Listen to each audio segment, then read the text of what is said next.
years from now, You know, students at the University of Okay, Kansas so are going to be. We can start now. can we? Okay.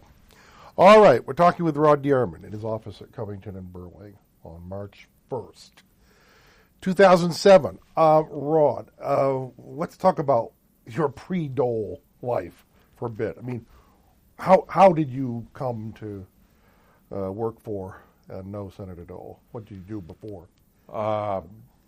When I got out of law school in 1973, I graduated from the University of Virginia. I joined Covington and Burling as an associate, and I worked here in the Washington office.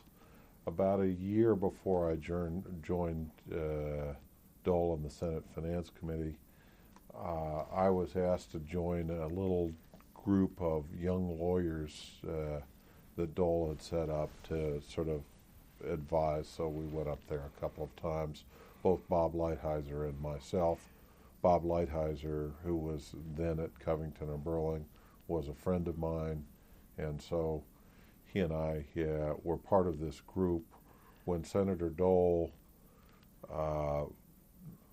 saw that he was going to become ranking Republican on the Senate Finance Committee, he decided he wanted to hire some young lawyers from one of the law firms. I think Elizabeth Dole probably called her Harvard Law School classmate Bob Saylor, and he suggested, hey, why don't you look at Bob Lighthizer? And we had been part of this little group, and then Bob, when he started talking with Senator Dole about going over there, he was a litigator, and so he and I were close friends, and he said, gee, I'd like to bring somebody over that knows about taxes, and that was me. And so he called me. I was actually out with a client in Cincinnati when he called, and I had been at Covington, didn't particularly have any plans to leave, wasn't looking for another job,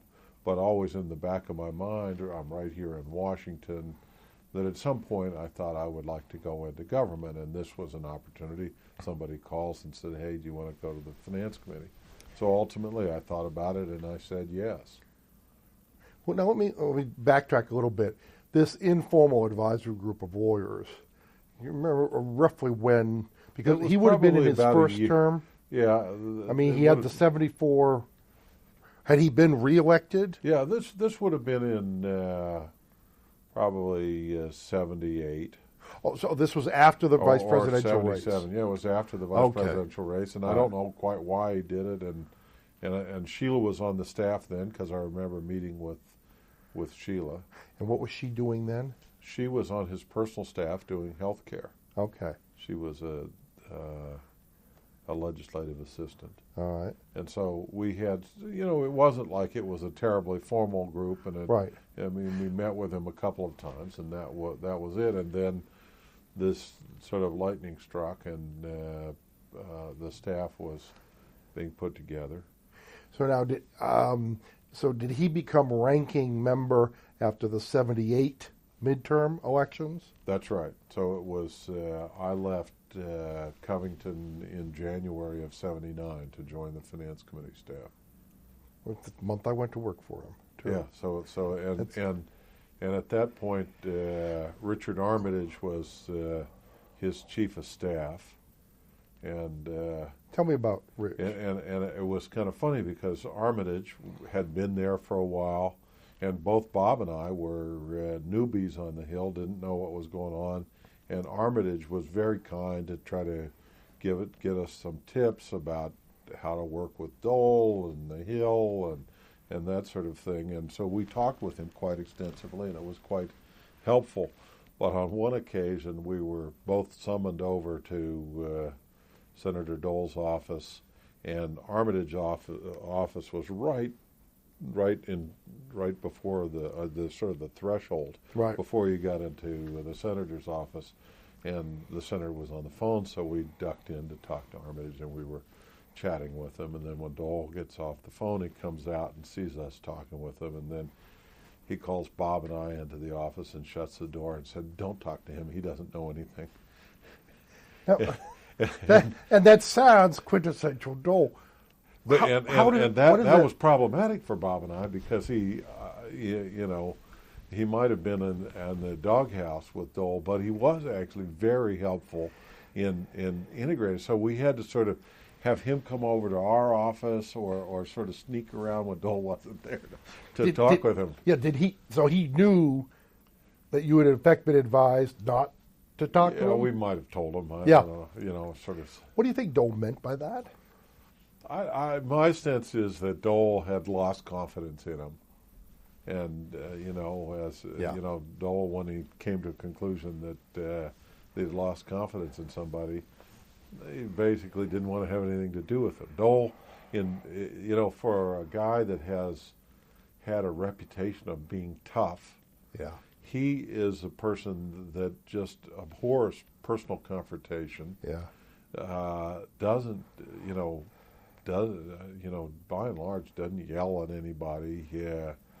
And indeed, if somebody wanted to talk with him about unhappiness or whatever, he didn't want to have that. And indeed, if he were mad at somebody on the finance committee, he would never call them in and chew them out. He would call Bob or Sheila or I or all of us in and complain about that and expect us to go yell at the person. And sometimes the complaints were justified and we would go talk to the person. Other times, I would think it was just a momentary pique and that would hurt the person's feelings, and I basically would just suck it up and, never mention it. Did you have a sense that he had informational sources that were surprisingly broad, or? I don't know. From time to time, he would be irritated by something, and sometimes justifiably so. That. What would irritate him? If the staff work wasn't very thorough, or and it took a while for him to have confidence in people, and once he had confidence he would delegate a lot of responsibility if he had confidence in you. But before he had that. Then you were sort of an unknown quantity. On probation, in a sense. Yes. And if he were mad at me, which or Sheila or Bob, which would occur from time to time for either justifiably or not, then he would basically put you in the icebox and he just wouldn't talk with you. And if he did, sometimes he would say cutting things to me. Because I guess he was comfortable enough to say that. He knew that I wouldn't react. It's almost a badge of honor. He would never really overtly apologize. I remember Senator Simpson would sometimes sort of blow up, but he was always famous for coming back and sort of saying, "Geez, I was an ass. I'm terribly sorry." That wasn't Senator Dole's style. He would more likely, after he'd said something or you were in the icebox, his way of sort of making up to you, he'd come by and say something, you're like, "Hey, what's up? What's going on?" And, so you knew you were back out of the icebox and things were better. He obviously wasn't, at least with me, ever mad that long. He got over it, but the notion that he was this ferocious guy that was difficult to deal with was quite the sort of the contrary in real life. He just didn't like personal confrontation. Did he evolve in any of those aspects over the long period of time that you worked with and or knew him? At least, I don't know, maybe he didn't involve so much as the relationship of Bob and Sheila and I with him, that he became more and more comfortable with you, and so that the opportunities for him being mad at you or misunderstanding or not having confidence in you in one way or the other came about. Early on, I remember he was often sort of disparaging, and there were sort of famous Dole quotes like, "Doesn't anybody read the paper anymore, or around here?" That's if there was something in the paper that he would mention, and he would mention it to a staff person who hadn't read it. That would irritate him. You know, that they weren't up on the subject area that they were supposed to be following, and something appeared in the Washington Post or New York Times that the person hadn't seen. Yeah. Or if he came into a room and there wasn't anybody there, you know, you could shoot a cannon through here and not hit anybody. Yeah, you know. But think of the dichotomy, because there's this odd sort of situation where, you know, he hires people. Right. And then, as you say, is want to disparage their...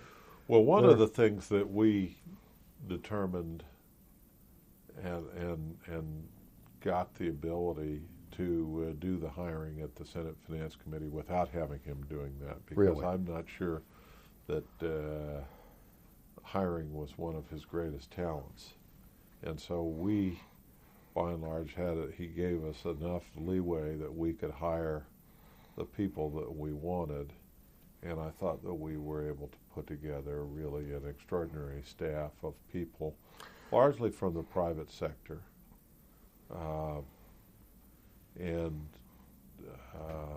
You know, those professionals that worked on the Finance Committee staff really have gone on to distinguished careers in law or government. Or Let me go back a bit to what you said about Rich Armitage giving you some tips on how to handle Dole. I mean, what kinds of things? Well, I mean, it's so long ago that I don't remember it. I really don't remember the tips.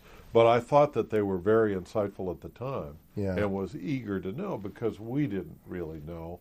And we very quickly found out it was treacherous territory, that this wasn't quite as straightforward as being in law practice, that there were, you know, there was the sort of the Betty and Joanne, the sort of long knives that you might find in your back, and of course we had both come in and you know, you have Jack Nutter and Sheila who had been sort of on the staff, and all of a sudden here are these young hotshots coming in, sort of moving above. We had Packwood staff.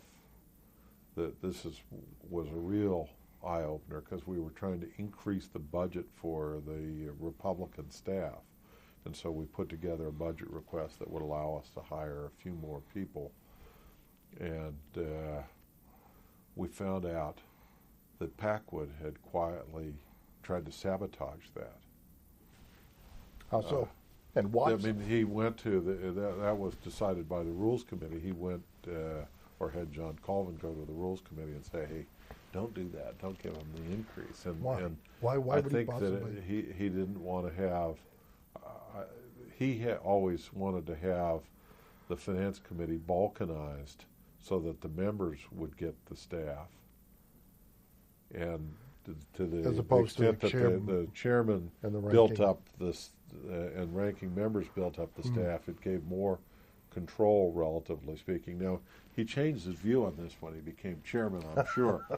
But at that time, he was constantly trying to get John Colvin put on the payroll and trying to have subcommittee staff actually have members be able to hire subcommittee staff. And the Finance Committee had always been very leanly staffed with no subcommittee staff. And this lean staffing and very small budget relative to the responsibilities was a Finance Committee tradition that went back actually before Russell Long, who was chairman for 14 years, to Harry Byrd Sr. And they always had very lean staffs, and that sort of pattern continued. Let me go back again, because you were talking about sort of discovering that this was not altogether what it seemed to be.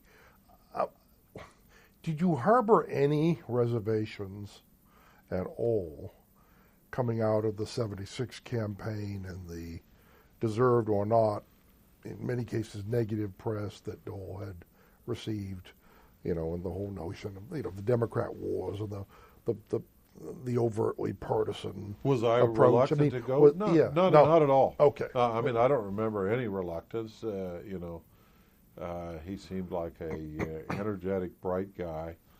About 2 years ago, I think Bob and I were going over with Sheila over to his office, and then we were going to go. It was when Reagan died. I think that might have been the time. But Bob and I were walking into his office, and Bob said to me, "You realize we're both now the same age as Bob Dole was when we went to work for him." Now, at that time, he seemed like a pretty old guy. And that he might have been, that might have been a year or two ago, so we were 57 or 58, or maybe even 56, but he was about that age. What was it assumed that you were working for a guy who wanted to run for president in '80? Or was that part of the equation or the background noise? That wasn't, gee, I want to go to work for this guy because I want to get involved in a presidential campaign. Right. Not at all. I went to work for him because he was taking over the ranking job on finance. I was interested in the finance issues, and he was a bright, energetic guy. Do you remember what you were paid when you were first hired? Well, that's an interesting thing because I've sort of reflected on that with young lawyers here. We pay young lawyers, we've just raised the starting salary to lawyers coming out of law school to $145,000 a year. At that time, I came to Covington, I was paid $16,500 a year and thought that was a very grand salary. Right.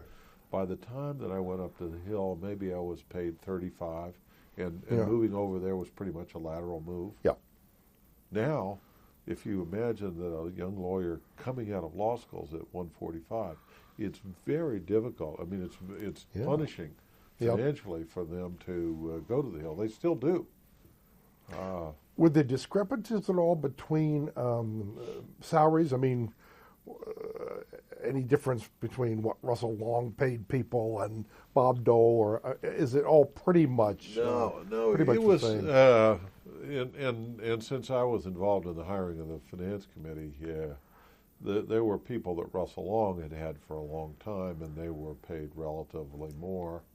One of the things that had occurred to Bob and I is that while we could have increased our salaries up to the maximum, didn't seem like that made sense. If we didn't have to have it, we were coming in fairly laterally, that there was actually a good thing to be below the margin. And when we were hiring people from the private sector, you'd be hiring them at, looking at where they were before and what it took to get them there. And that resulted in some unevenness that you try to sort out over time.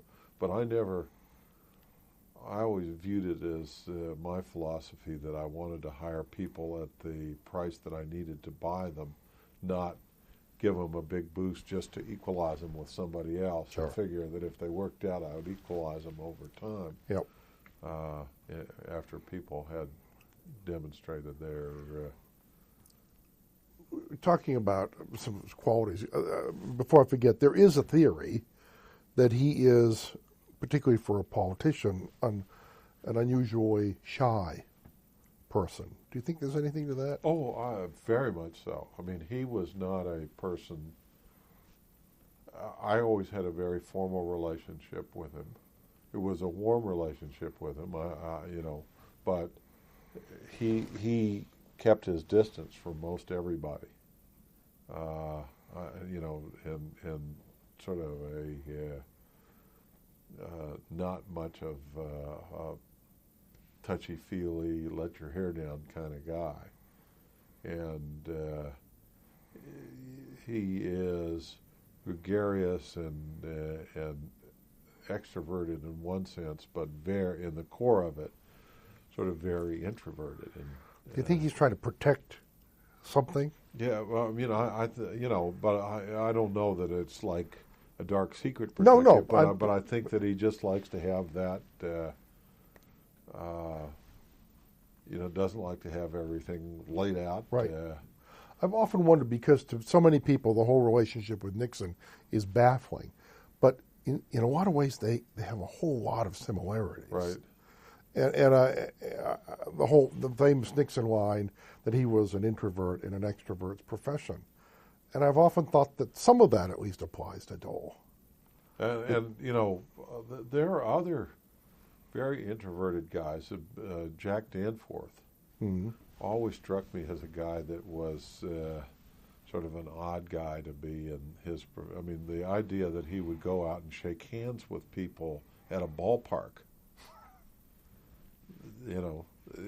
Dole was much more natural at that, and Right. Dole really knows how to work a room, and so maybe he trained himself, and maybe it was unnatural, but he was good at it. Yeah. But But that goes back to the Nixon parallel. And I mean, Nixon was someone who was not naturally gifted. But he trained himself but to do it worked because harder Nixon than was a anyone very else, disciplined guy. Yeah. Well, and I think Senator Dole is a very disciplined guy. But for all the years that I've known him and all of the work that I've done with him, I call Elizabeth, and I call Senator Dole, Senator Dole. Right. And just that, Sure. that maybe symbolizes something. Tell me something. That he's not Bob to me. Which and is- in part because he's roughly my father's age. Right. He's actually 2 years younger than my father. Yeah. And Elizabeth may be a little closer in age, Yeah. and maybe when I came close to Elizabeth, I was more mature myself. I'm going to leapfrog here, but I mean this whole notion of discipline, because in many ways you're right, he is extraordinarily disciplined, and yet, running for president, preparing for debate, that discipline seemed to vanish, or Yeah, at least he'd find himself a way to get distracted from it. He's a guy who really likes to be moving from thing to thing. He's kind of like a shark that he doesn't want to stay still, and he's or hummingbird. Yeah, he does like darter. to flip from thing to thing, and is a. But it's not craves- skimming the craves- surface. I mean, No, he craves the action, and he likes to be in the middle of action. And I don't think he likes to. He's not let's sit down and deeply reflect and study stuff. Whereas, in contrast, Elizabeth, if you give her a briefing book, Yeah. she will devour the briefing book, and with that flawless handwriting, have notes and follow-up questions. And she is much more of a. Do they complete each other? In a some great ways. way. She is the most non-oral learner. If I sort of said, okay, there are going to be 3 important things to remember, she would say, Rod, would you send me a memo? Yeah. Because she doesn't pick it up that way. Yeah. He is a very oral learner. You could say, okay, Senator, there are 3 things and 4 subparts. He'd listen to it. He'd get it. Yeah. And he's very quick that way. Yeah. And maybe sort of reading memos is not the way he accesses information. And so sitting down with a briefing book and saying we're going to pour through this briefing book is really not the way that you should have prepared him. So that it may be. Again, to the outsider, if you want to be president more than anything you've ever wanted, then you're going to bend, you're going to do whatever it takes. And preparing for a debate would seem to be Yeah, a it pretty would be. logical Right. necessity. Well, when he, preparing for a big speech, when he actually did that, which he did on a few occasions, and maybe it was the 96 convention speech where he actually practiced it, Yeah. he was pretty good. Yeah. That may have been the best big speech that I ever saw him give. There are very few. There are some where he didn't do the preparation, and he wasn't as good in a big speech as he was in a small room. It almost goes beyond that. There's a certain contempt for a text. It's as if there's a kind of confidence that I don't need this. I can do better just Yeah. talking and in a room full of people. And that's where he was naturally at his best. Right. To sort of talk about what's going on extemporaneously, he was very good at that. Yeah. And it's a whole different skill. With humor as a weapon. Right. And,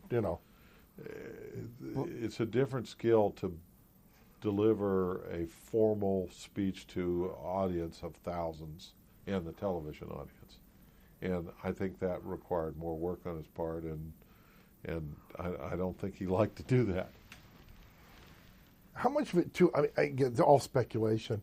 I've often thought part of him rationalized this as there's something artificial or even phony, theatrical. I mean, there's he could, for example, he could step back and admire Reagan's ability in the abstract, while part of him would also think, this is exactly, exactly. He's just giving a speech. Well, I'm in the trenches. And what would reinforce that is that he could get in the details and the weeds on legislation, cut deals, understand that, and to a much greater extent than Reagan. And so I could see you'd sort of say, yeah, he's got that ability, but he doesn't know what's going on. Right. He's only hitting the top of the waves, whereas I know the substance of what I'm talking about. I had occasion to actually see how talented Reagan was there. When we were doing the windfall profit tax, the idea arose that we would take a group of independent oil guys in to see the president. And I think Elizabeth was then public liaison and arranged it. And the meeting was for like 11 o'clock in the morning. And at 9 o'clock in the morning, we got a call over there. God, we have to have some talking points. So I sat down and, quickly wrote up some talking points, faxed them over to the White House. Reagan comes in at 11 o'clock, sits down with these guys, and he's got some note cards, but he sits down and delivers my words as if he was just thinking that morning about what, and verbatim. Yep. And I thought, that's just incredible. That I was able to send those over. They put them on cards. He looked at them. He memorized it, and then spoke them as his own words with, his own some jokes intermixed. Yep. But I thought, what a talent that is. You think people who don't have that talent resent it, envy it, well, hold it in envy. contempt? I'm one that doesn't have that talent. He did better with my words than I would have done with my own. Right. If I had those cards, he was much better with them. So I envy it at least. Yeah. Whether I resent it, I wasn't in a position to resent them. So. Yeah. Tell me, when you go to work for him initially, you're on the finance committee. What is their? We'll get to finance committee and its structure in a moment, but what was the relationship? Because you mentioned Betty and Joanne. What was the relationship between the personal staff and committee staff? We basically built a staff that was separate and apart. And how large are we roughly? Well, when we first started, it was Bob Lighthizer, myself, Sheila Burke, Jack Nutter, and I think that was it. And we all occupied one office. Really? And then Sheila wanted to get a White House or a Robert Wood Johnson fellow, this health guy, a fellow that. This was the minority staff. This is the on the minority staff. Roughly, how would the majority staff be much larger? Yeah, because at that time, the minority was given at was most a disproportionate. third of the budget in the staff budget, and so it was probably more than twice as big, the majority staff. Now, the majority staff wasn't as large as Dole ultimately developed it to be, because on the tax side, most of the staff work was done by the Joint Committee on Taxation, and the Long really had a guy that did ESOPs and a couple, but they weren't as serious a tax staff of tax lawyers as Dole ultimately. Was that because Long had different priorities? No, Long just relied on the Joint Committee to do the tax work by and large, and had some people with some specialties. When Dole hired Bob and I, Long looked at that and said, I want to get one of those big downtown law firm guys, really, and I'll do one better. I'll get somebody who's even more senior, and hired a guy, and I'll think of his name in a second, but he was actually a fairly senior partner in a Cleveland law firm. So there was a bit of a competition. Yeah, and going. so this guy was hired. Now, this guy, who was, to give you a sense of his age, had been a college classmate of Paul Volcker's. Oh. And wow. so he was quite senior. I mean, he was probably pushing 60 at the time. But he never figured out the hill from the front to the back. He was a very good practicing tax lawyer, but never really adapted to sort of politics and he had done some work for Standard of Ohio and said he thought he ought to recuse himself from the crude oil windfall profit tax, which was the major thing that we were doing. Yeah. And he had a sort of reformer bent to him, and I remember he had some poor junior person do a study of the attribution rules in the code. That is, whether if you were prohibited from doing something or consolidated with your wife or kids, or how big those attributions would be. And there are a bunch of different rules, different attribution rules for different purposes in the code, 20 or 30 of them. And so he did a big study and wanted to uniform, it was like a 60 or 70 page paper. And he had no idea, realized that no one on the Hill would read a 70 page paper. It was pretty well useless. And so this was a major thing that this guy's name was Ed Hawkins. I think he's still alive, but he's retired from practice. You said something that intrigued me, because you cited him as someone who sort of didn't really get the Hill. What do you as someone who at one point was a neophyte and obviously got the Hill over time, what are the pitfalls? What are the common misunderstandings or misplaced expectations, you think? At least then, in terms of... Well, I mean, I came from a rather rigorous law practice. I had to retrain myself to write, because I was used to writing much more lengthy documents, much more precise legal writing. And what I had to learn was to be able to produce something that wouldn't be described by Dole as a staff memo and incomprehensible. And was that a term thrown around? Yeah, it's a staff memo. Can't rewrite it so that anybody can understand it. And there actually is a talent of taking technical subjects, tax subjects, and making them accessible to somebody who isn't steeped in the code. And to some extent, it's to explain the jargon or to get rid of the jargon, and the other is just to explain the concepts in a way so that people can get it. And that was something that I had to learn. And I assume that was you have to learn. Dole didn't conduct a tutorial on that. No, it was. No.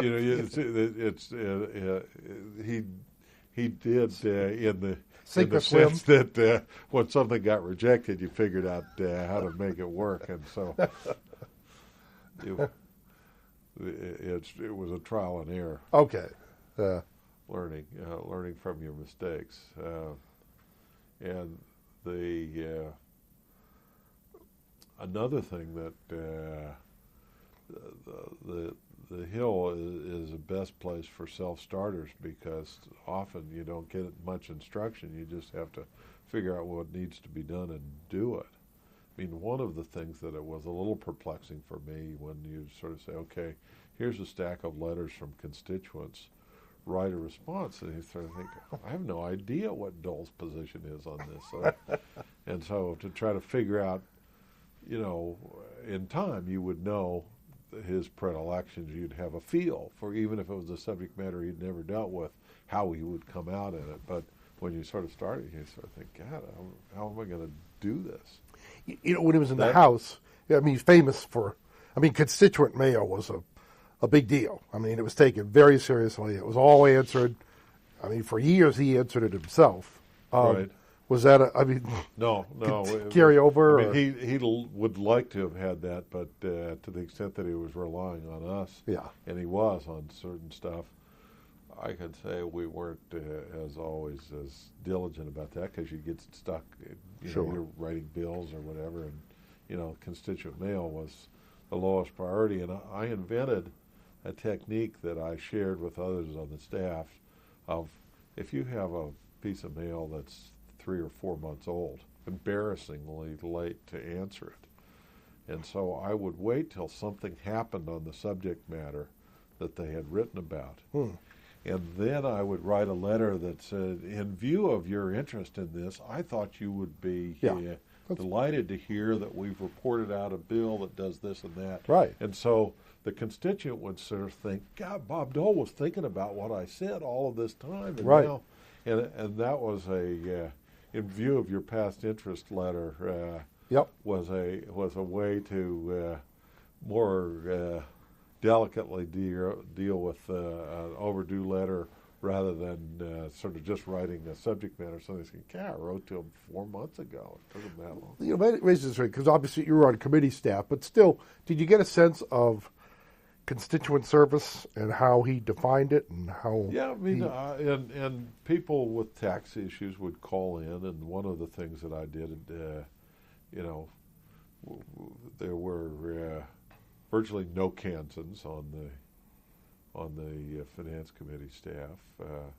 I would tell people we hired on the basis of quality. Was that a sensitive subject? Well, now when people would call in, people would sort of say, "Hey, are you from Kansas?" I would say, "No, I was born in Oklahoma," which is in fact true. Yeah. Okay. And I also kept in my desk drawer, in the folding drawer, a state map of Kansas folded out. So when somebody called me, I would find where they were and say, "Oh, that's down near Wichita." They'd say, "Where are you from?" "Oh, that's down near Wichita," so that I would fill in what I didn't know. If it was a town I didn't know, I would find it on the map so that I could relate to the constituents a little more. And the fact that I was in fact born in Oklahoma made people feel somewhat better about me than if I sort of said, "Gee, I've sort of spent most of my life on the East Coast," or I've had a peripatetic life. I spent more time in Germany than I have in Kansas. Do you have a theory? I mean, it's a big question. I mean, that whole famous speech, you know, in '96, or when he left the Senate, and he just a man, and he'd go home, and I think he left out where home was. Right. Was he define himself as a Kansan? Yeah, I think. And how did that? I think manifest itself. Yeah, I think that's where his roots were. He really cared about that, even though I think everybody has their own sort of concept of what they are, whether it's real or not, but it's in the core of it. I was born in Oklahoma, but my dad was a career Army officer, so I lived usually a year in a place and then moved on. I went to 10 different schools to finish high school. and so people will say, "Where are you from?" Yeah. And that's always a bit of a Right. puzzling question.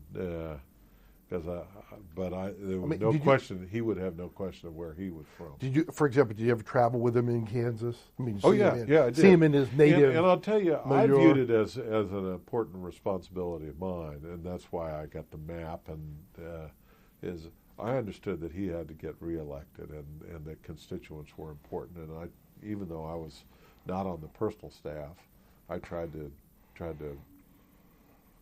make deal with Kansas people's problems.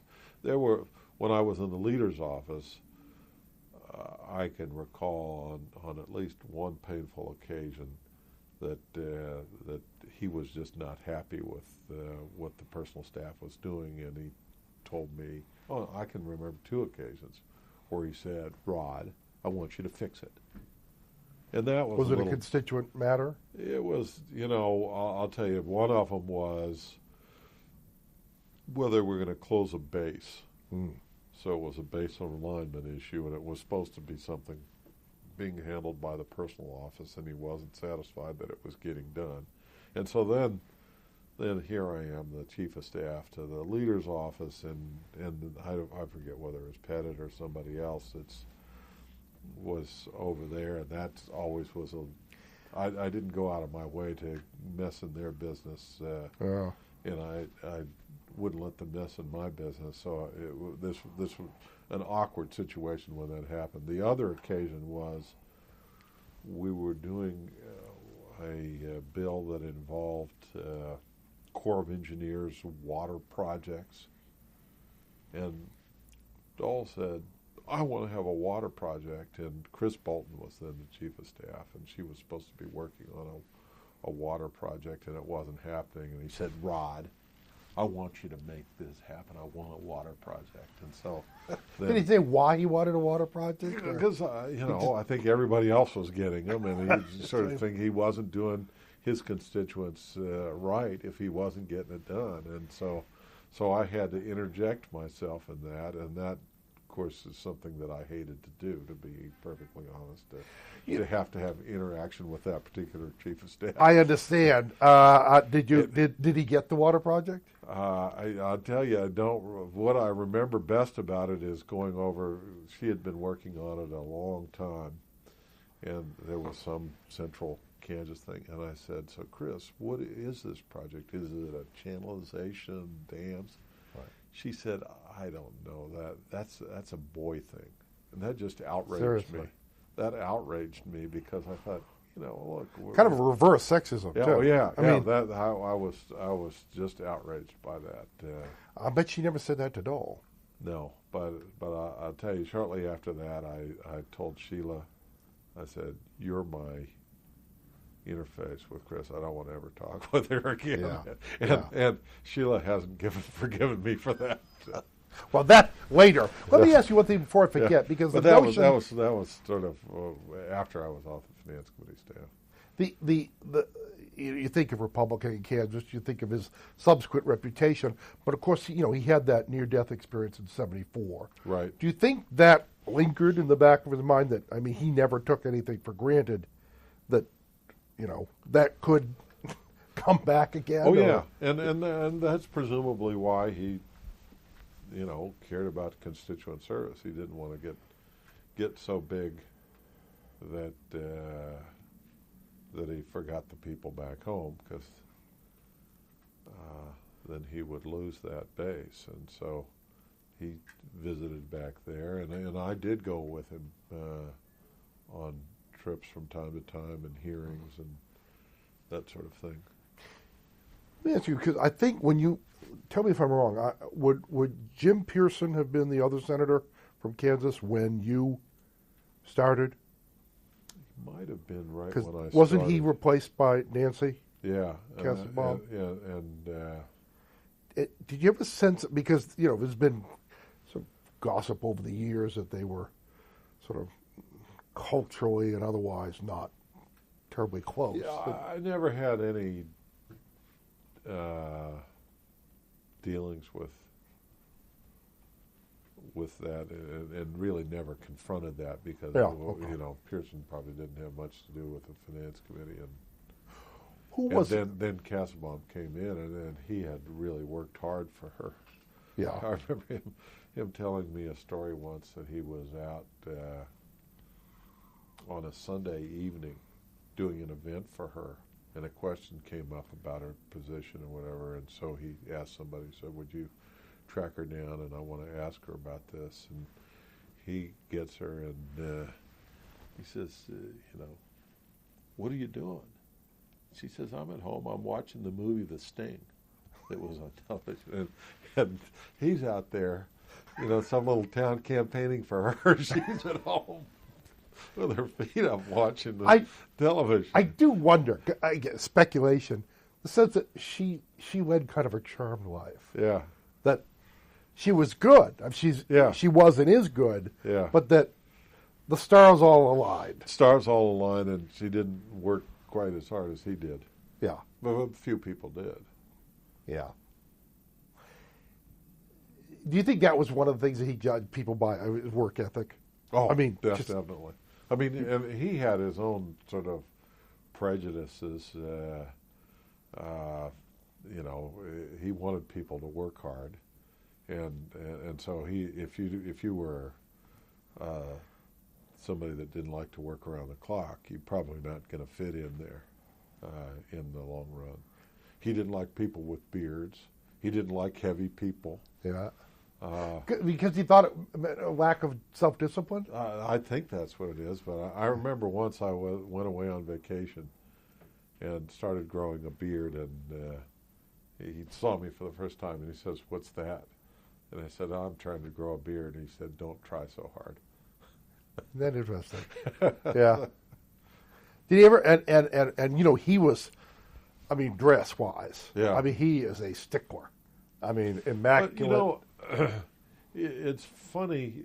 I don't remember him ever commenting on dress or having dress codes, whereas Lott has very peculiar dress codes, and you can't ever wear blue jeans, and women are supposed to wear stockings, and he had this all spelled out in a memo, which is somehow maybe he just led by example or whatever. That's never been a particular, coming from a law practice where you wore suits or whatever. Was not something that I much thought about. Tell me about Joanne and Betty, and the place that they occupied in the story. Well, I never quite understood that dynamic. To some extent, I just aimed at getting along with everybody that I dealt with and staying out of their way, not irritating them. I sort of had a sense that when we first went over there, they were sort of, who are these new kids? Let's test them. Let's see how, who the hell do they think they are? But, in time, Betty was always kind of out there, sort of goofy, little ditzy, but very efficient. Yeah. She knew where every airplane was in the United States. Yeah. And for all of her ditziness, she ultimately got the job done. She was very protective of him. Yeah. And Joanne was also just hugely devoted to him, and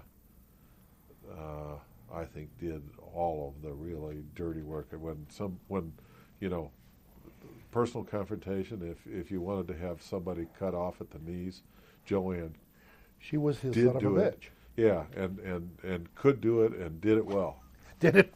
Yeah, with flair and panache. And the dynamic between the two of them was sort of hot and cold, and sometimes explosive and sometimes okay. Yeah. And as I said, that was a sort of dynamic that I like to just sort of do our job well, stay out of the way, be physically separated, do our own hiring. protect our turf and leave that alone. And yeah, because they didn't care about policy, did they? I mean, No, you didn't. no. Betty and Joanne. They were not. What was your observation about his use of AAs? Because there sure were a lot of them. Yeah, he had a hard time finding somebody that he liked or that would work. And that raised the question: what do you think he was looking for? Yeah, I'm not sure he knew. Yeah. But he usually knew that whoever it was, they fell short because Armitage, who I think is terrifically able in other respects, one would think he would have been, and he may have been there for a long time. I just saw him at the very end. And then you had Andy Lawrence, who came during one of his re-elections. Yeah. And that guy would have lasted a week, but for the fact that he had just gone through another AA, so he kept him on through the election. The guy didn't do anything. And then as soon as the election was over, he was out, and from my standpoint, it was a good thing. David Chu, I think, was organized and had some potential, but he was star-crossed in that shortly after he came there, some of his best friends who were running his 80 campaign got fired by Dole, and Dole sued them. And so David was in these were his best friends. I suspect that his involvement with them was part of the reason he got hired, and it was uncomfortable that Dole's suing his best friends, and so he left. Yeah. He was also very, he or Andy Lawrence was crazy about having phone lines all tangled up, would go around and straighten people's phone lines out, sort of like excessive neatniks. That, you sort of think, do we have anything else we can tell me about? Yeah, did Dole have any tics like that? Habits, kind of oddities, if you will, of obsessions, or well, I mean, he had plenty of tics that if you got. Jack Nutter was one of the great mimics of those things, but there are just a million things that I just sort of think about that were peculiar about Dole. I mean, he's a great coffee drinker. It's about that much. Can you imagine him saying, "Give me about that much," except this hand? Let it be said, you're holding your fingers about 2 inches apart. Yeah, just about that much. Yeah, warm that up. Yeah, just sort of dull expressions that. Did you sit around, because God knows other people have, and psychoanalyze Dole? And I mean, particularly the war and the aftermath and all that. I mean, what is that? What's your take on all of that and what it means to the mature Dole? Having had all of that exposure to him, from time to time I'd be irritated with him. He'd do stuff that I think, God, that's terrible. But he was somebody that I admired then and tremendously admire now. So there were a lot of things that amazed me about him that I thought were really admirable. But his having survived that war experience made him one of the most resilient people I've ever known. That he could suffer the defeat in '96 when he could see, that was only one defeat, or suffering the defeat in '88, where the pollster, when I was in the room with him, sort of said, "We're going to win New Hampshire," and then that was that Dick Worth one. Yeah, and he turned to Bob and I and said, "This guy never says this," but the numbers he was looking at, we were upticking. We just won Iowa, and then to suffer that, and then to go back. I mean, because of that, having sort of pulled himself out of presumably the depression, that is mental depression of being a broken person after the war, and developing that resilience, he managed to just move on.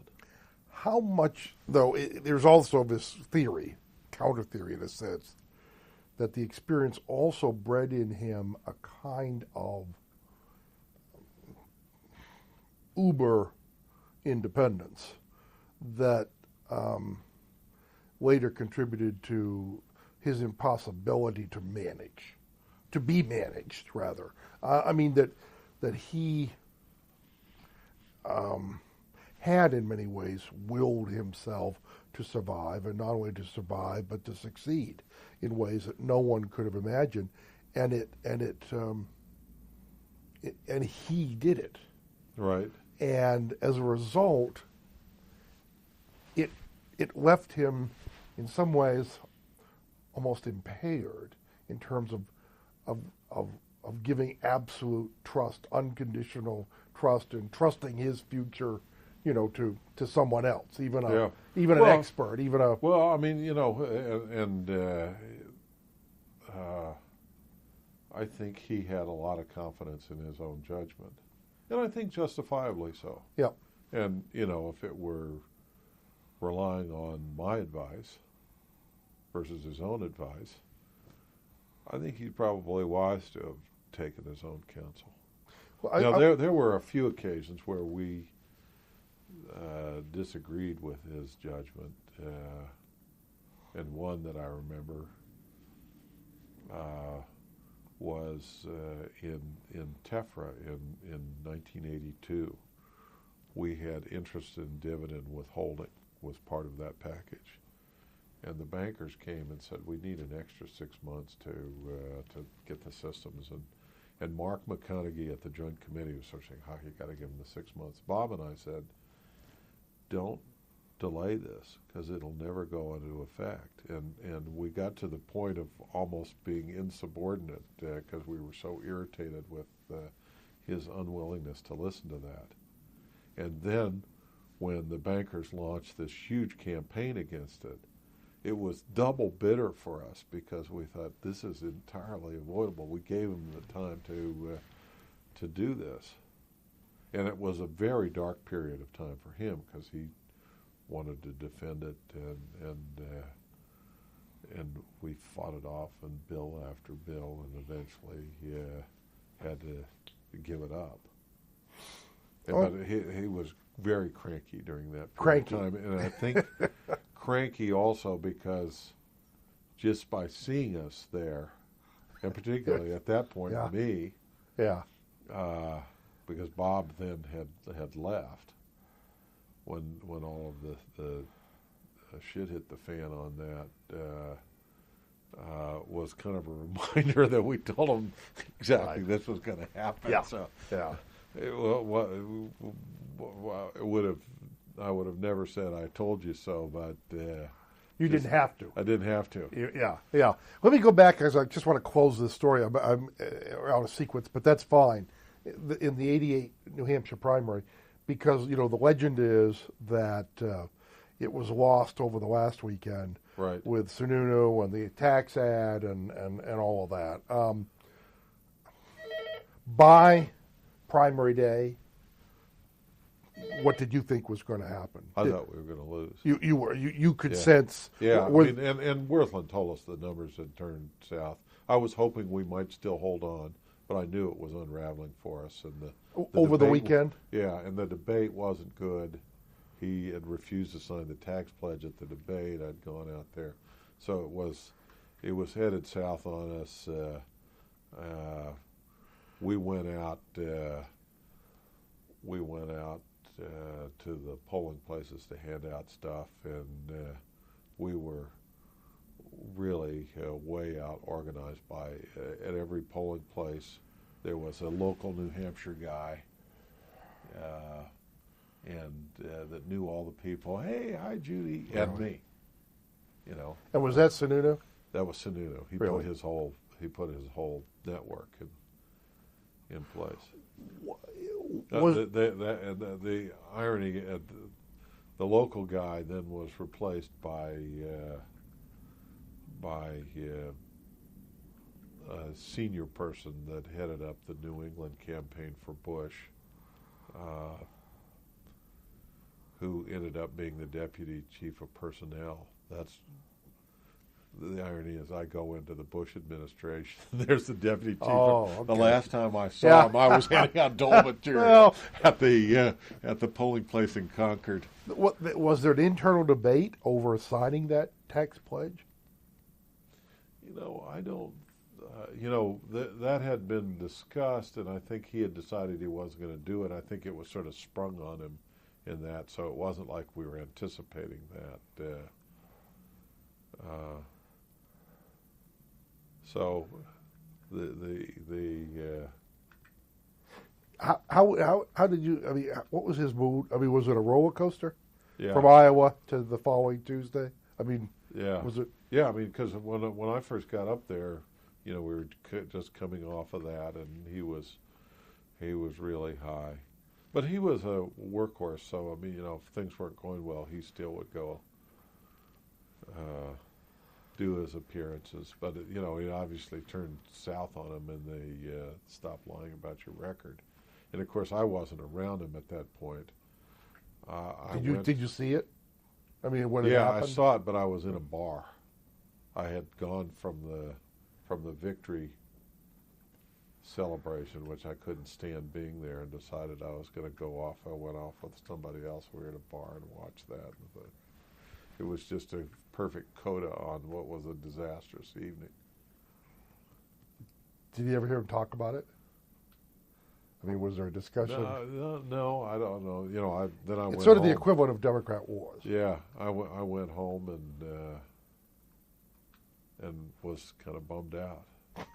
And then the next time, in '96, when we lost New Hampshire again, I vowed I'd never go back to New Hampshire to do a campaign. That I hated New Hampshire. Did he feel snake-bit at all in New Hampshire? Yeah. I mean, Well, and then Bush lost in New Hampshire. I just think New Hampshire is a horrible place. Yeah.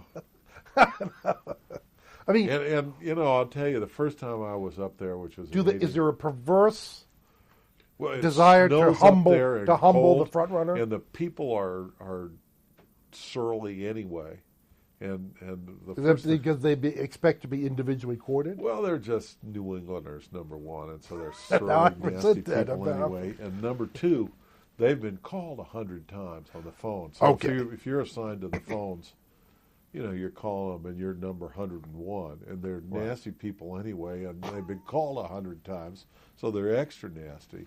Do you think So Dole I had got trouble? to do that for a day or two, and Bob and I got a case of beer, and we were supposed to be assigned to the phones to call on people. And I remember Bob turned it to me and said, "Rod, when's the last time you had 6 beers before noon?" And I said, "Bob, never in my life have I had 6 beers before noon." That was the only thing that made cold calling people that were nasty on the phone. So, and then we got the assignment of actually shadowing Bush, figuring out what he was going to say, or what he was saying, and then coming up with a counter strategy. So I went, after 2 days there, I went to every speech that Bush gave in New Hampshire. So I said, when I went to the Bush administration, I said, I think I've probably heard more Bush stump speeches than anybody in his campaign. Because we went to his hotel and would follow his entourage. Because we just physically follow it. And then Did they recognize you? Well, Bob knew he would be recognized, so he would just drive the car. I would go in, and I got a pad that looked just like a reporter's pad. And I would just take notes like I was a reporter. Yeah. Well, because we didn't know where these events were, we were just following the entourage. When they stopped, we'd stop. After a while, we decided, the Secret Service might think that we're some kind of weird stalkers. Yeah. So that we would call in the morning and get the whole schedule, so that we could not just have to follow the entourage. We'd show up where we were supposed to go. But one of those occasions, they stop. I go in to see what this event is. Turns out it was a visit to the campaign headquarters, and all the people making signs and stuff. And I'm in the middle of this room, and he's going around to shake everybody's hand. And so everybody's going for him. I'm trying to step back and I'll get out of the way so I never have to shake hands, and as if I'm some kind of reporter I'm some supporter that's been working on the campaign. Did Dole know you were doing this? Yeah, we would report to him. So you were the opposition research? Yeah, on the field, and then we would talk with him and the press and put out a counter statement to something he said. So we had fairly real time. So that was a lot better than calling these people on the poll. On the phone. Sure. Was it in New Hampshire or after? Remember the dust up about Mrs. Dole's trust and Dave, what's his name?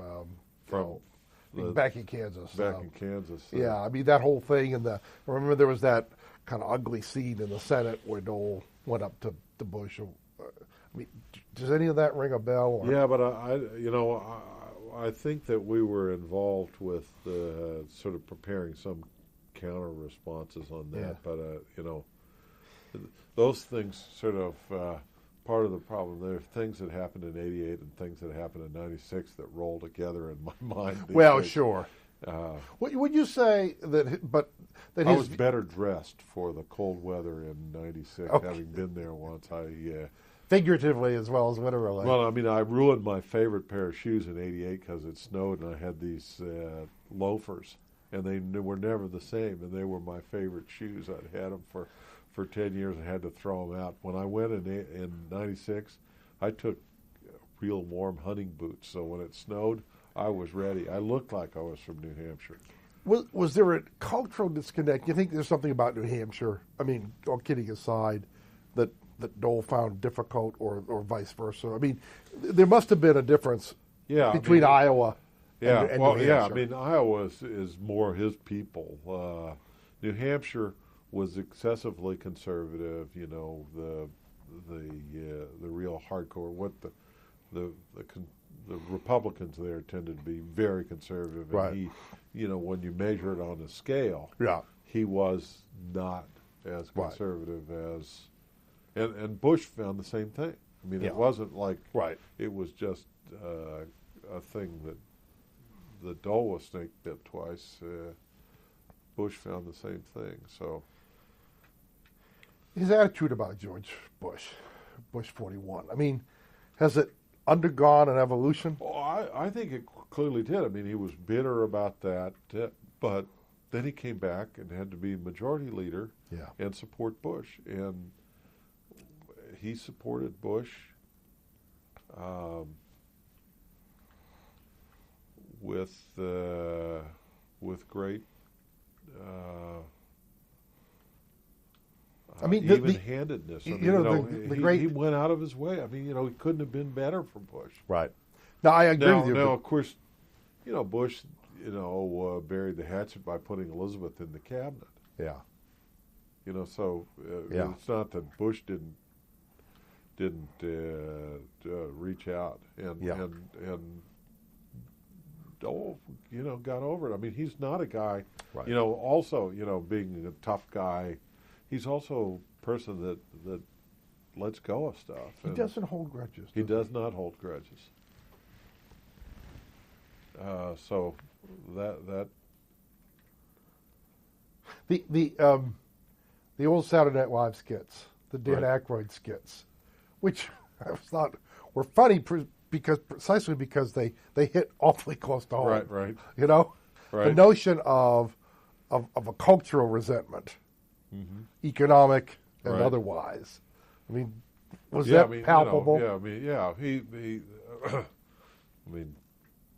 the Bush was sort of a New England blue blood, and Dole wasn't. Also, but passing himself off as a Texas guy. I want to go back on the Finance Committee, and particularly tell me about Dole's relationship with Russell Long. That was fascinating, and the Finance Committee has had sort of a special history of bipartisanship that that Dole nurtured with Long, but Grassley does today with Baucus, and had it been that way when Long was chairman? Did you sense that that was obviously a I history didn't work there when Carl Curtis was there, but I had the sense that Long worked sort of along with Carl Curtis. Now, Long sort of was used to having his way. Yeah. But there were a lot of things that Long was interested in that Dole was interested in. I mean, Long, I think, liked people who had oil in their states because he cared about that, and he was careful to find Democrats who cared about oil or who were sympathetic to his point of view. So you'd get a David Boren and a Lloyd Benson and Sparky Matsunaga was always his guy. Really? And so, Dole and he had a lot in common compared to the few liberals that were on the committee, like Gaylord Nelson. And tell me and about so, the culture of the committee. I mean, in terms of ideological makeup. The ideological makeup, by and large, the Democrats were a lot more conservative than the Democrats in the Senate as a whole. Good. And the Republicans, by and large, tended to be more moderate than the Republicans in the Senate as a whole. Theory for that? You have Packwood and you have Danforth and Chafee and Durenberger. Yeah. You have a theory? And I don't know quite why, whether, just good luck that it happened that way. And so there tended to be a lot of coalescing around the middle between the somewhat more conservative Democrats and the Republicans. There were things that they absolutely disagreed on. The windfall profit tax was one of those where there was sort of combat over it, and Long wanted to get it done, and Dole sort of led a long opposition to it, but not lay down and die opposition. It was sort of amendments and dragging it out. Delaying action? But I was actually a little surprised when he voted no on the final package. I was actually grateful because then everybody that wrote letters complaining about it, we could say, geez, I voted against it. Yeah. Did you ever hear Long talk about his dad? Oh, yeah. And Long was, in these conferences with like on the crude oil windfall profit tax conference, the conference went on for months. Really? Take us and inside. We were on the floor for months, but we would be sitting around often waiting for the House to send us a counteroffer, and we'd be sitting over in a conference room at the Joint Committee or somewhere else. And Long would tell stories.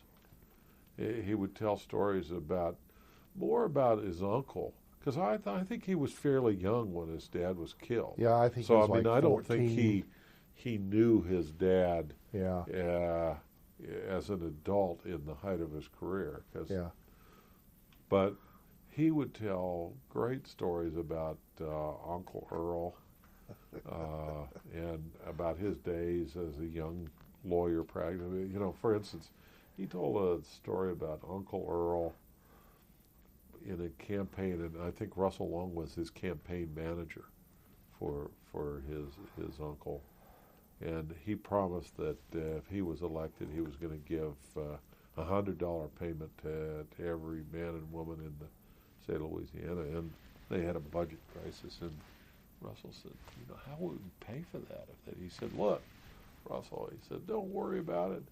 If we're not elected, it's not a problem, and if we're elected, we'll figure out how to do it. And so he gets elected. And the press are sort of saying, hey, when are we going to get the $100 thing? How are you going to pay for it? What's it going to do? How's this all going to work? And he goes in to see Earl and says, how are we going to do this $100 thing? He said, we're not going to do that. He says, well, what are we going to tell the press?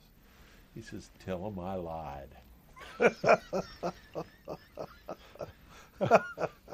Now, presumably, Uncle Earl could get along with that and away with that in that particular culture. I assume Russell wasn't suggesting that as a formula for national. He had a million great expressions. Indeed, he would talk about something being tighter than Dick's hat band.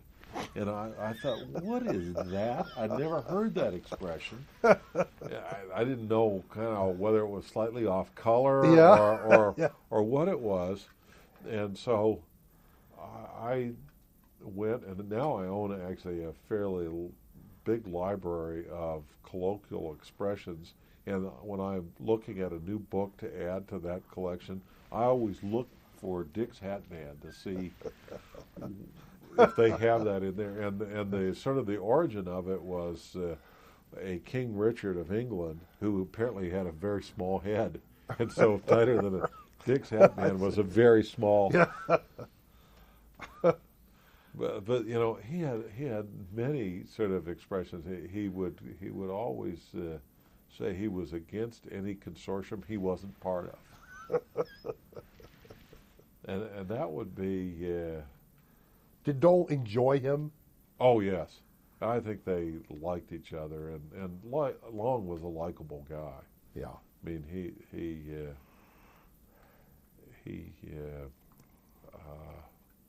was good-natured. He was long over the alcoholism that plagued him earlier, and I wasn't around to witness that. That probably was a sad period of his life, but he had gotten remarried to a lovely woman who dried him out, and so he was at a.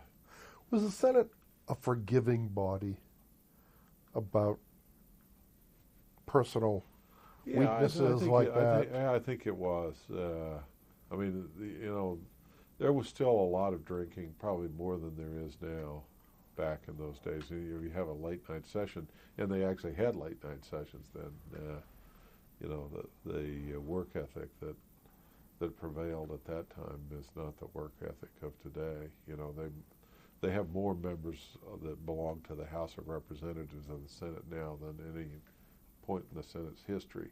And the sort of House 3 day a week or 2.5 day a week work week and no late nights has sort of infected the Senate. I think Lott brought some of that with him. Yeah. Dole was never a drinker, was he? No. He drinks wine and would have a little wine, but he's not a drinker.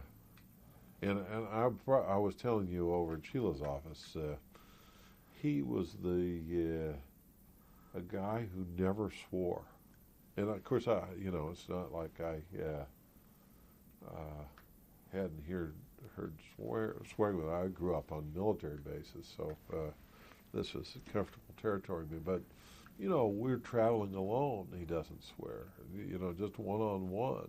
At no point.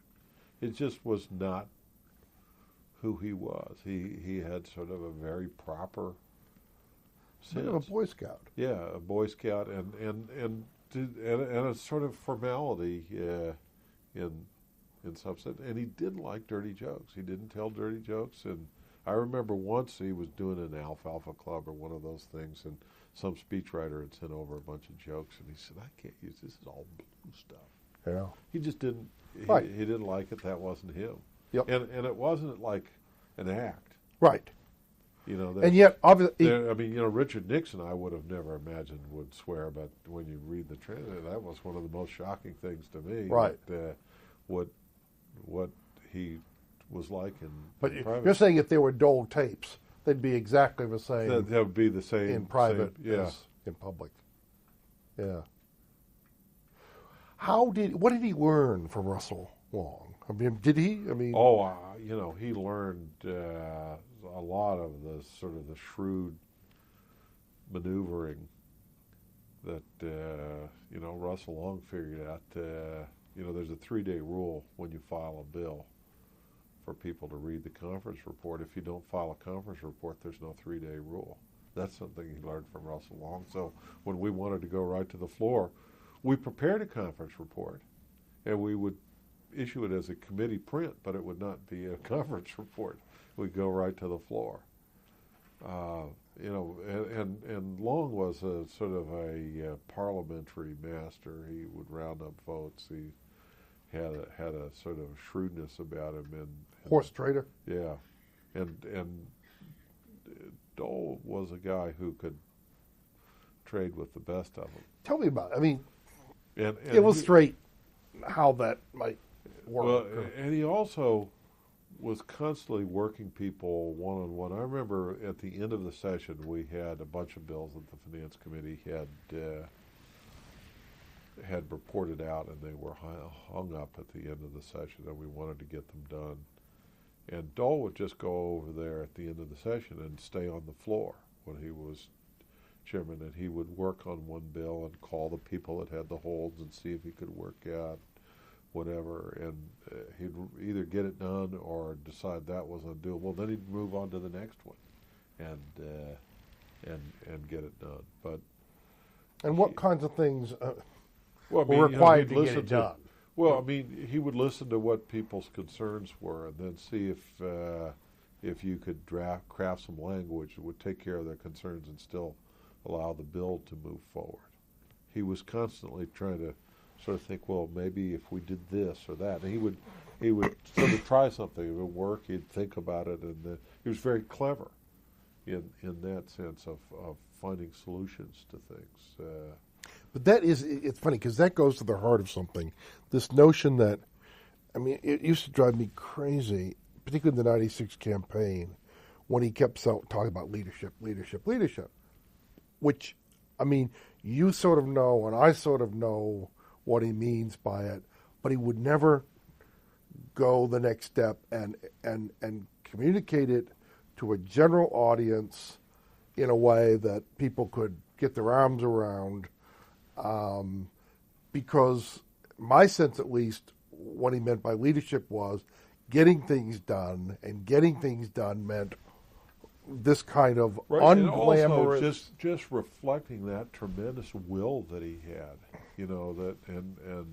But it's detached from any, for better or worse, soaring agenda or vision or ideological. Yeah, it wasn't that. Yeah, and it wasn't soaring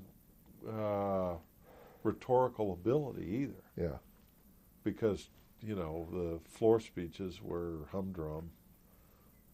It just seems to me about 1 million times, because I used to go back and edit it, and I didn't realize, of course, any of us, when we look at a transcript, realize we don't finish sentences and we don't. Yeah.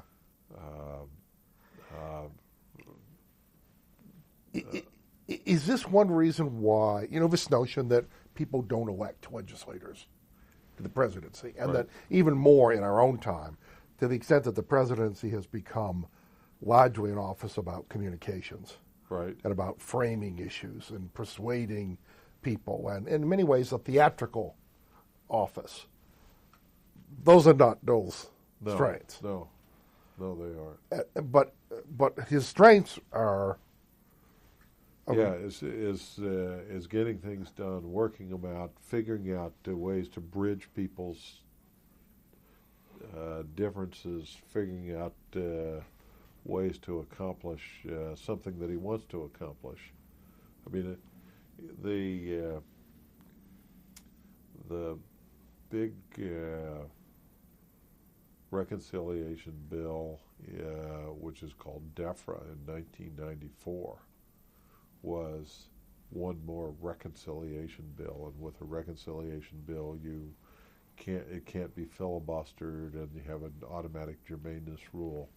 And the Democrats, because we had done reconciliation in 81, 82, and so this is another one of these bills, and the Democrats were a little tired of having this rigid thing that reduced the rights of minorities. And they sort of said, we don't like this. We haven't had enough time. You only get 50 hours of debate. Dole's on the floor managing the bill. He said, fine, we'll do this in the regular order. And that meant, unlimited amendments on any subject, and, usually that would sort of doom the bill. But it was his will that he was going to keep people in late until we got through all the amendments and force people to do amendments. And it was a tour de force act of his own will that made that, See, that is the opposite. I think I told you in Sheila's office, this conversation I had with Dan Rostenkowski, who Clinton called before the before the negotiations in '94 over the budget. Right. And Rostenkowski said what a great guy he is, but I'll tell you, he's got no patience. He'll give you anything to get out of the room. And that dichotomy between this willingness to put himself, as well as everyone else, through this incredibly long, tedious process, and the impatience, which I think is a characteristic. Yeah.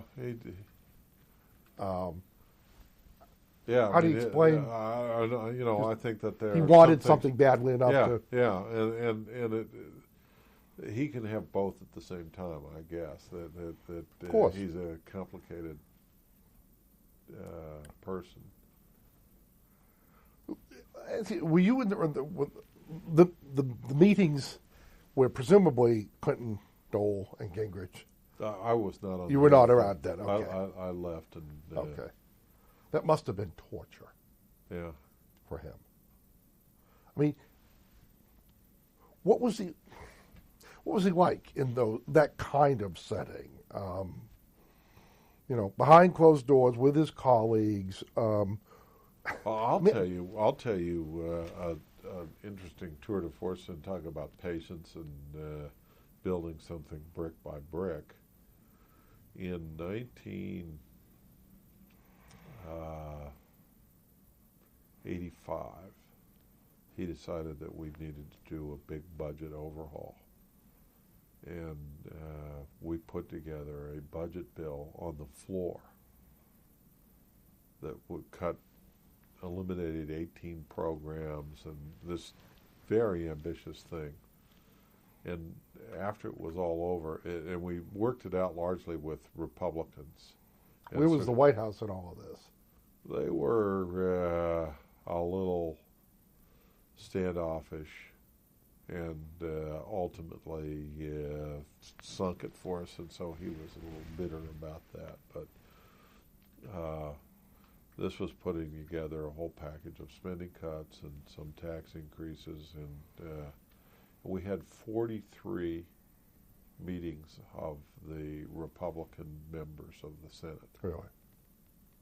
Largely in his office, and we'd go through piece by piece and listen to people say, I can't have that. And I remember we were doing something that affected Lowell Weiker's interest in children or something that Weicker thought was an outrage.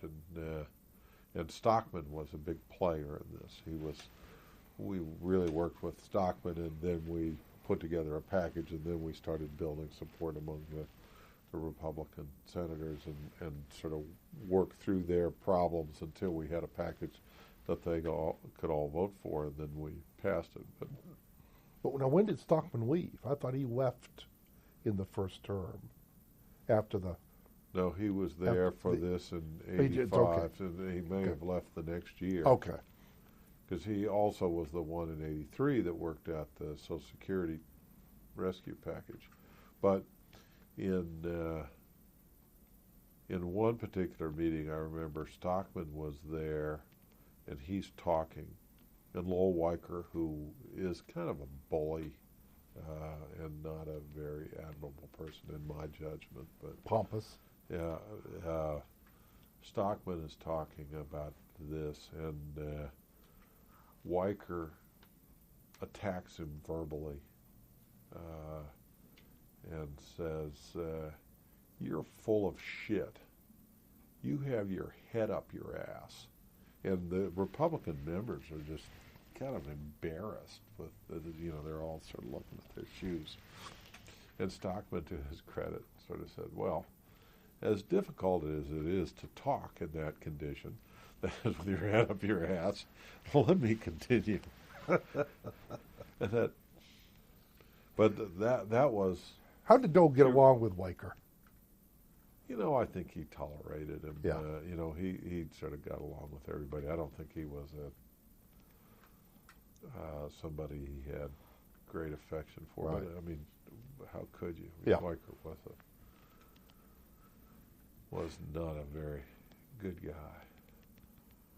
I want to go back, before we wrap up, I want to go back to the, when you joined finance, what were the main issues, that Dole at least wanted center stage? Balanced budget amendment, Okay. tax indexing, rate cuts. And was Long a natural ally on any of those? Yeah. He was, and it's interesting, leading up to the election in 1980 with, because I joined the staff in 79, and in 80 the Finance Committee actually put together with Long and the Republicans and Benson a tax package which was a 10% rate cut plus depreciation reform. Really? That was the Finance Committee product, which Carter opposed. Was actually, the Finance Committee bill was endorsed by Reagan, candidate Reagan. Really? And so that was a pretty remarkable thing. Long was obsessed with welfare reform. Really? If there was one thing he cared about more than anything, it would be welfare reform, and he was paranoid about sort of some kind of big national income thing, like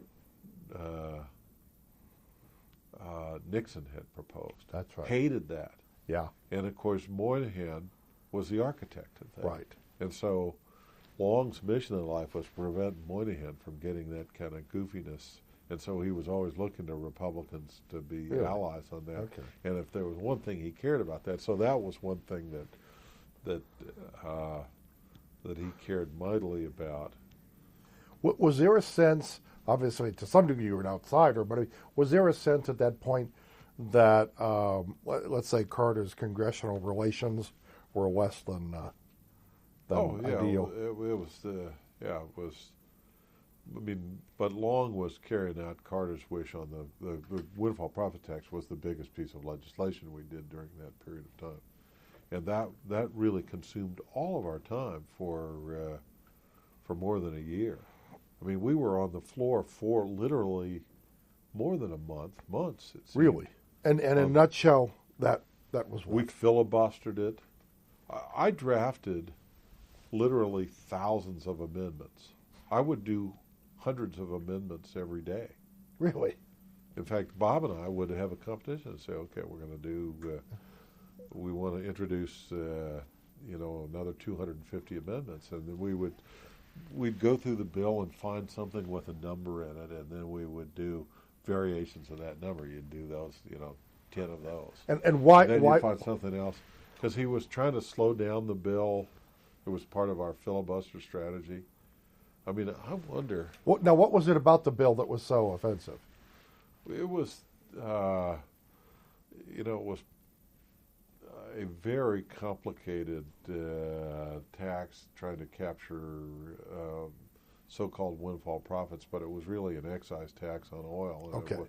It turned out to be a disaster. And it turned out actually not to collect much money because it was predicated on the fact that oil prices would rise forever, and actually within 3 years they dropped so that the tax collected almost nothing, and they repealed it. And just a curiosity, this strategy of sort of burying this thing with amendments, I assume that was something you had discussed with Dole? Oh, it was, part of his strategy? Yeah, he sort of said, hey, I want some amendments. So Okay. we would come up with just reams of amendments. It was a creative time to sort of figure out let's do an amendment. And where was Russell Long in all this? He was trying to get the bill passed. He was the chairman trying to do it, so we were frustrating him. Notwithstanding his own states. I mean, that's a fairly... I mean, given oil and gas in Louisiana. So I mean, it was despite that he was pushing forward. He was being the good soldier party. Exactly. Okay. And at one point, I remember talking about congressional relations. There was interesting. The Treasury people, I mean, the White House people were promoting the idea of putting a very high tax rate, like a 70% or 80% tax rate on old oil, on the windfall portion of old oil. And I remember they had Don Lubick, who was the Assistant Secretary of Tax Policy, and they'd gotten Chafee to join the Democrats to do this, and Gaylord Nelson is lead,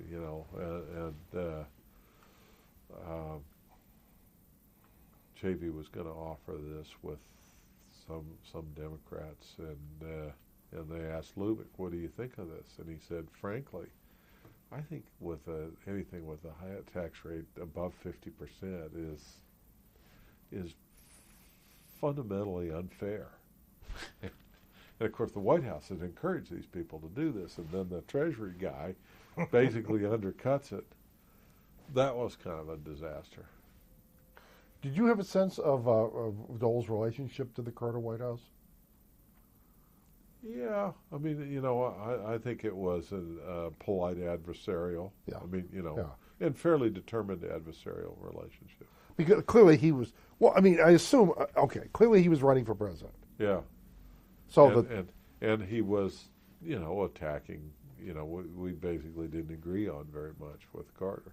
Yeah. Let's conclude with the 80 campaign, which is. I mean, you almost little noticed. And is he sort of glossing over Bob it? Lighthizer and I met a guy in '88 in New Hampshire, a lawyer up there in some town, and he said that he had worked for Dole in '80, which was pretty remarkable. And we asked him about he that. said he voted for Dole in '80. Well, that's what he told us about. He said, Dole's campaign was just doing disastrously, and this lawyer told us that his son sort of said, "Are you going to actually vote for Dole? I mean, he has no chance." He said, "Why are you going to vote for Dole?" And this guy told us that he told his son, and he says, "Because if I don't, he'll know." And literally, you could probably look at the polling place and figure out, hey, I didn't even get... How were you pressed into any kind of service? Well, I mean, we were not officially supposed to do anything, but we obviously did a lot of background work and policy papers and stuff about what Dole was working on, the windfall profit tax or what have you. Did you sit in on strategy? I'll tell you, this is a story that I told at the unveiling of his portrait. I did go with him on a campaign fundraising trip to explain the windfall profit tax. The main reason he took me on was to explain the tax, and he and I flew out. We spent the night in Houston, and then we had a breakfast in Houston, lunch in Dallas, and dinner in Tulsa to raise money for these oil people. And my job was to explain how the tax works. So Dole gives a little speech and then said, my staff guy, DeArment, will explain how the tax worked. And I brought all of these charts to explain Tier 1, Tier 2, tertiary, how the base prices work and all of that. So I'm giving this sort of very careful explanation of how this is all working. And I'm at the podium and big crowd there, and I'm, pointer and this and that. And Dole takes the program and writes something on it and slips it up in front of me on the podium when I'm trying to talk, and I look at it, and I thought it said more detail. And I thought, God, I'm being very thorough, so then I sort of give some other explanation. Because his writing is illegible. Yeah, well, and I finally get down and I sit down and I'm looking at this thing and I realize that it said was move faster. The move I read as more. Yeah. And Yeah. the tail I just imagined because I thought more. The tail and that I told that story when we had the portrait unveiling. It probably took him that long to laugh at it. Was it? I mean, there was a sort of comedy of errors. Well, I also didn't know his handwriting that well, but you know, and it was in that campaign that he sued his campaign managers. You know, that was a whole disaster. So it was a star-crossed effort, and of course he was in a grumpy mood during that time when things weren't going well, and that was, you know. I never forget, on New Hampshire primary day, Elizabeth was in the office on the Watts line calling voters. and I thought to myself, this is symbolic of a campaign that was not meant to be, you know. But remember, you had New Hampshire, and he would have doubled the vote. Well, it was possible to do that, just calling on the phone. And he wouldn't get out, remember? Yeah. I mean, was this, I mean, obviously you're on the periphery of this, but there must have been discussions. You recognize that at that point, we're still relatively junior. I mean, I think he's trusting us more, but we're still politically viewed as not particularly useful. And where was Sheila in all of this? She was with the rest of us. Okay. There wasn't a part. I mean, there wasn't. No. Okay. You know, we would prepare any briefing papers that were needed.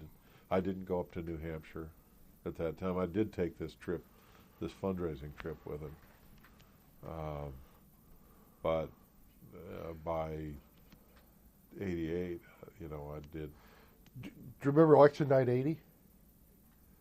I mean, he talked about, I guess, talking to Russell Long at some point when, against all odds, Republicans take the Senate. Yeah, I mean, that was an incredible night because every close race broke our way. It's kind of like the reverse of what just happened. Every close race broke their way, you know. So or 86. Yeah. Likewise. And you know, Dole often tells this story about the first time we had a finance committee vote where when they called Mr. Chairman, you know, they always do the chairman last. And so Mr. Chairman long voted Mr. Chairman because he was so used to do it for 14 years waiting to vote. And so he cast his vote, and Dole said, Russell Long not only votes with the chairman, he votes for the chairman. Is it a true story? Yeah. Really? I was there when that happened. Force of habit? Yeah. Yeah, because but Dole sort of made it you know, and took it in great humor. And one last thing, and then we'll next time we'll talk about the Reagan years and beyond. This issue about, you know, Dole seems always to have been comfortable working with, almost surrounded by women, including strong women. Right. And obviously Sheila was an example of that. Joanne was an example of that. Any ideas where that came from? No, or I don't know, but his mother? Yeah, maybe that his mother was that way. But he seemed to have no hang-ups. No. About. No, he always was pretty open in that. You know, the finance committee, when I became the staff director, I kind of looked at it and I realized that we had, on the social welfare side, all women on that staff. Really? On the tax side, all men. Really? So I thought, that's not so good. So I set out to recruit a woman tax lawyer. And I went to the normal resumes and I looked at it, and I didn't think that any of the resumes were up to the standard that we needed. So I called one of the partners here, the tax partner here, and said, do you have any good young women tax lawyers. No, I can't think of anybody, they tell me. They obviously didn't want to let go of any of their people. And then a week or two later, I ran into a young woman tax lawyer who was just leaving Covington. I said, it's too bad you're taking another job. I think she was going to Pal Goldstein, and I said, could you recommend somebody? And he said, yeah, there are 3 or 4 great people, Anne Moran, gave me the names. And Anne Moran was the first name she gave me, so I called Anne Moran, who was here. She said, yeah, I'd love to come. Really? So I hired her, and that was the first woman tax staffer. And now, probably the majority of women are tax staffers are women, and there's a whole women and group of lobbyists, tax lobbyists who are women. Yeah. Probably at least half of the tax lobbyists are women. And on the social welfare side, we hired Ed Mahalski out of the GAO, so we actually had a man on that side that did healthcare spending. Last thing, just to round this out, again, the major sort of policy issues coming before the Finance Committee, major legislative areas would be. Well, in the 7980, in tax, the major thing was the windfall profit tax, but we were pushing tax indexing, tax cuts, balanced budget. Then what about? But in terms of health issues, health. What other? Kind of generically, what is the Finance Committee's domain?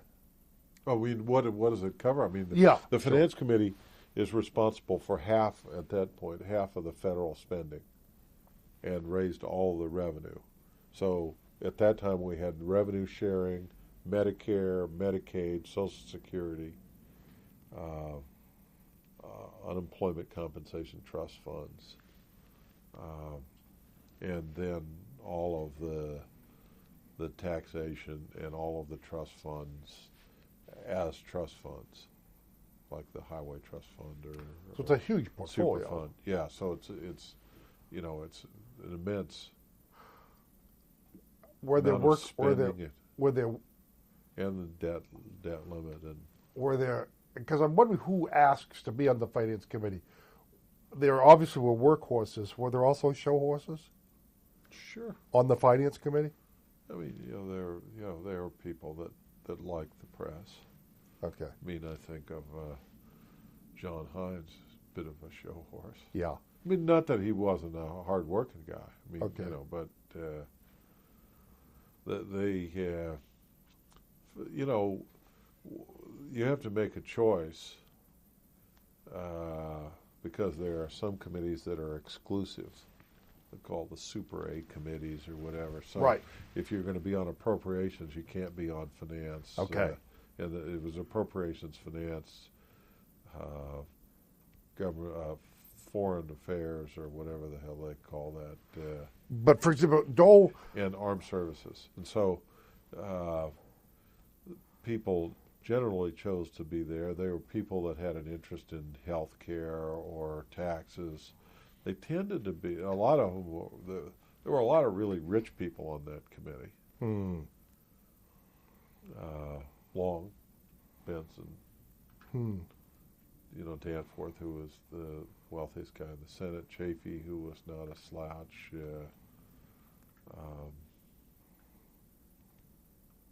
and then there were a lot of people who were relatively poor, like Dole and Packwood.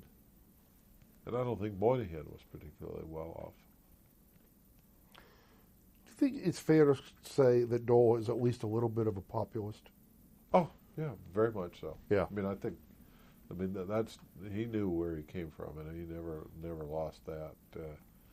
And had an innate sense of, he came in tax policy. He had a sense of fairness. He wasn't impractical about it, but the famous line about Gucci, yeah, Gulch or whatever. That is a bit of an expression of that, isn't it? I mean, and he put it in the context of a joke, but behind the joke was this thing. But there's he and how we approached issues when you would have a sort of a case of first impression, think something that he hadn't thought about before. He would, when you watched how we attacked it, he had that sort of sense of fairness and the effort to do better in compliance where people actually have to pay their taxes, right, or shutting down tax loopholes or right. whatever he was willing to do because there was a sense of fairness about the system. But for example, he was never food stamps, or on the other side of it. I think he genuinely cared about those. So kinds of nutrition issues would be part of this as well. Yeah, I mean, such a grab bag. Yeah, finance. But food stamps wasn't part of our jurisdiction. That was the agriculture committee. Okay, all right. But I'm just trying to illustrate his sort of populist. But he's not impractical about these things. Well, and he's a smiling populist. He's not an angry, resentful, gouging populist. He was never on judiciary. No, he was on judiciary. Was he on judiciary? He was on the same time that he was on finance. Oh, he was. Okay. And Sheila Bair worked for him. Velde. Okay. Pete Velde. And he was on ag. Yep. But not foreign affairs. Not foreign affairs, because he couldn't be on both. Oh, okay. Foreign affairs was it wasn't that he was exclusive. Uninterested. It's that he was precluded. Yeah, he was by precluded. The rules. Okay. This has been great. It's a more than a great start. Okay. I mean, well, thank you. Yeah. And roughly chronological. I hope it makes sense.